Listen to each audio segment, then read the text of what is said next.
கர்த்தருடைய பரிசுத்த நாமத்துக்கு மகிமை உண்டாவதாக. ஒரு நல்ல வார்த்தை, மங்களகரமான வார்த்தையை கேட்போம். ஆதியாகமம் 22ஆம் அதிகாரம் 2வது வசனம். அப்பொழுது அவர், உன் புத்திரனும் ஏகசுதனும் உன் நேசகுமாரனான ஈசாக்கை நீ இப்பொழுது அழைத்து கொண்டு மோரியா தேசத்துக்கு போய் அங்கே நான் உனக்கு குறிக்கும் மலைகள் ஒன்றின் மேல் அவனை தகன பலியாக பலியிடு என்றார். இது ஒரு டிஃபரெண்டான பொசிஷனான நல்ல வார்த்தை இருக்கு. நிறைய ஆசீர்வாதங்கள் இருக்கு. அதெல்லாம் உங்களுக்கு தான், உங்களுக்கு எனக்கும் தான். என்ன சொல்றார்? இவனுக்கு ரொம்ப செல்ல பிள்ளை. நம்ம எல்லாருக்கும் செல்ல பிள்ளைகள் இருக்காங்க, நேச பிள்ளைகள். இயேசுக்கும் நம்ம நேச பிள்ளை. அவர் என்ன சொல்ற பாருங்க, மோரியா தேசத்துக்கு போ, நான் காப்பிக்கும் மலைகளில் ஒன்றில். அவன் கூட்டிட்டு போயிட்டான், அவனை பலியிடு. அவன் ரொம்ப அழகான அவன் ஜெபம் பண்ணுவான் பாருங்க. அவனுடைய ஜெபம், நான் சொல்றேன் மீண்டும், ஆபிரகாமுடைய ஜெபம் தோற்று போச்சா? இல்லை பாருங்க. இது நமக்கு தெரிந்த பாகம் ஆனேனால நான் சொல்றதை விட இந்த பாகம் உங்களுக்கு தெரியும். நானும் சொல்றேன், உங்க ஜெபம் தோற்று போகாது. ஒரு நாளும் ஜெபம் தோற்று போகாது. விசுவாசமும் தோற்று போகாது. நீங்க கர்த்தர் மேல் வைத்த விசுவாசம் தோற்று போகாது. உங்க நம்பிக்கைப்படி கட்டாயம் நடக்கும். உங்க நம்பிக்கையின்படி கட்டாயம் நடக்கும்.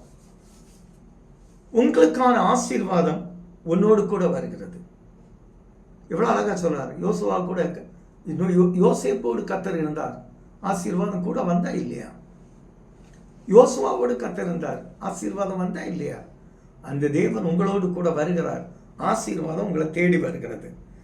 உங்க ப்ராப்ளம் எல்லாம் சால்வ் ஆயிட்டு. ஏன்னா இங்க ஆபிரகாமுடைய ப்ராப்ளம் அழகா சால்வ் பண்ணி இருப்பாருங்க.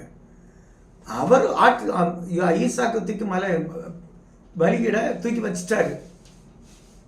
ஆனா அவர் டிராவல் பண்ண ஆட்டுக்குட்டியும் கூட தான் வந்து, அது அவர் கண்களுக்கு தெரியாது.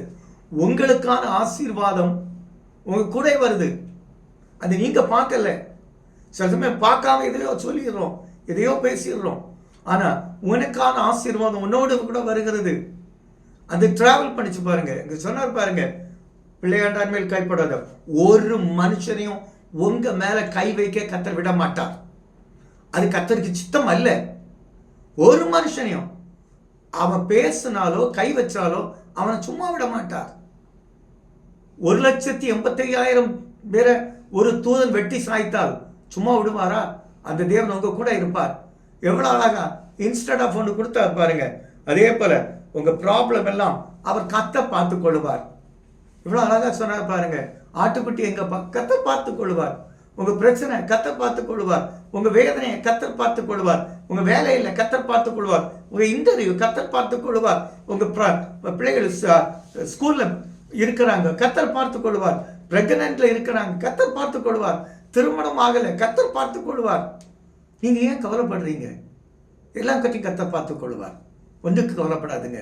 ஆசீர்வாதம் நீங்க வேதத்துல வாசிங்க. 16, 17, 18 வாசிடுங்க. அந்த ஆசீர்வாதங்கள் எல்லாம் உங்கள் மேல் வந்து பலிக்கட்டும். எங்களெல்லாம் தகப்பனே, இன்று சொல்லப்பட்ட வார்த்தை அத்தனையும் அவர்கள் மேல் வந்து பலிக்க கிருபை செய்யும் நல்ல பிதாவே. ஆமென்.